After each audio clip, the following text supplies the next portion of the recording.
এসআইআরে একাধিক জনের নাম বাদ পড়া নিয়ে লাভপুরের তৃণমূলের মৌন মিছিল। এসআইআরে লাভপুর বিধানসভায় একাধিক বাসিন্দাদের বিভিন্ন কারণে নাম বাদ পড়ার কারণে সোমবার বিকেলে লাভপুরের তৃণমূল কংগ্রেসের পক্ষ থেকে হয়ে গেল মৌন মিছিলের মাধ্যমে কমিশনের এই ঘৃণ্য চক্রান্তের বিরুদ্ধে প্রতিবাদ কর্মসূচি। এদিন করে ভোট পর্যন্ত একটি বিশেষ পদযাত্রা হয়। এসআইআর এর নাম বাদ পড়েছে তাদেরকে সামনে রেখে করা হয়। উপস্থিত ছিলেন লাভপুর প্রার্থী অভিজিৎ সিংহ সহ অন্যান্যরা। তৃণমূল প্রার্থী আমরা নির্বাচন কমিশনের এই চক্রান্তকে ধিক্কার জানাই, কারণ অনেক স্থানীয় বাসিন্দাদেরও নাম বাদ পড়েছে এবং হয়রান করতে হচ্ছে সাধারণ বাসিন্দাদের। লাভপুর থেকে শুভদীপ গুইয়ের রিপোর্ট, বিগ নিউজ বাংলা। আমার কি হবে, আমার নাম তালিকায় আসেনি, আমার ছেলের হয়েছে, আমার বৌমায়ের হয়েছে, আমার নাম আসেনি, আমারটা বাতিল করে দিয়েছে। আমি লাভপুরেরই বাসিন্দা, লাভপুরেরই বৌমা, এখানে আমার শ্বশুর বাড়ি, আমার স্বামীর এখানে জন্মস্থান লাভপুরেই, আর লাভপুর ব্লক, লাভপুর পঞ্চায়েত, লাভপুর সব, লাভপুরেই আমার সব কিছু। তাহলে আমি কিসের জন্য আমাকে ডিলিটটা করলো? এখন আমার তালিকায় নাম বঞ্চিত করেছে, আমার নাম চাচ্ছে। আমার নাম জেলে খাবি, পশ্চিমপাড়া, লাভপুর পশ্চিমপাড়া। দেখুন, আপনারা জানেন যে 23 তারিখে আমাদের ভোট, আস্তে আস্তে ভোট এগিয়ে আসছে, কিন্তু যাদের নাম ডিলিট হয়ে গেছে আজকে তারা অত্যন্ত চিন্তার মধ্যে আছে। আমাদের নেত্রী লড়াই করছেন মমতা বন্দ্যোপাধ্যায়, আমাদের ভারতবর্ষের সুপ্রিম কোর্টের প্রতি, আইনের প্রতি আস্থা বিশ্বাস আছে, সেখানেও মামলা চলছে, কিন্তু এখনো পর্যন্ত এই মানুষগুলো আজকে 4 মাস ধরে হয়রানির শিকার। আজকে প্রথমে বিডিও অফিস, সেখান থেকে এসডিও অফিস, সেখান থেকে আজকে ট্রাইব্যুনালে অ্যাপিল করা। এই মানুষগুলো কি অপরাধ আপনারা জিজ্ঞাসা করুন এদেরকে।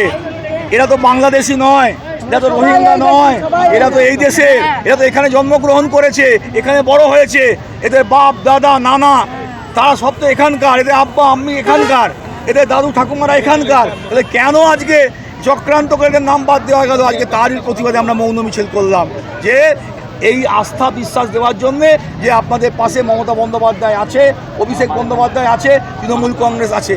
কোনো দল তো এদেরকে নিয়ে ভাবছে না। বিজেপি তো অনেক বড় বড় কথা বলছে, তারা তো বলছে সবকা সাথ সবকা বিকাশ। তাহলে এরা কি সেই সবকা সাথ নয়? এরা কি ভারতবাসী নয়? এরা কি আমার লাভপুরের মানুষ নয়? এদের কথা কোথায় ভাবছে? মিষ্টি মিষ্টি কথা বললে হবে? এদেরকে এই বিপদের মধ্যে কে ফেললো, কারা চক্রান্ত করলো, এরা সব জানে। তাই আজকে আমরা মৌন মিছিল করে এর প্রতিবাদ জানালাম। কিছু কিছু জায়গায় দেখা গেছে যে তারা জীবিত রয়েছে, তার সত্ত্বেও তাকে ভোটার লিস্ট থেকে ডিলিট করা হয়।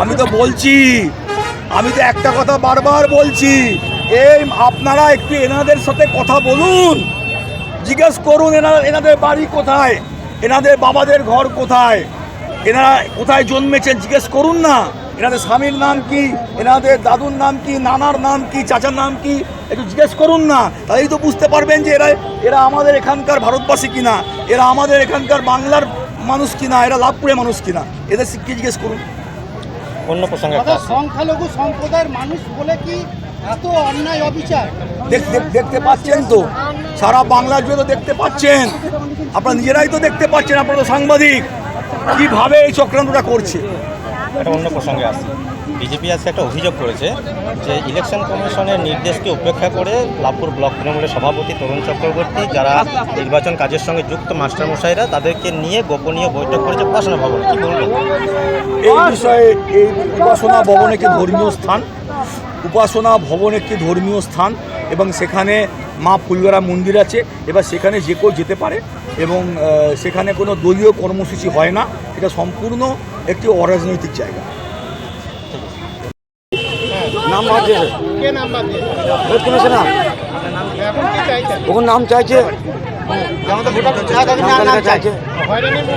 কঠিন হয়রানি, 5-6 মাস থেকে হয়রানি। কি আর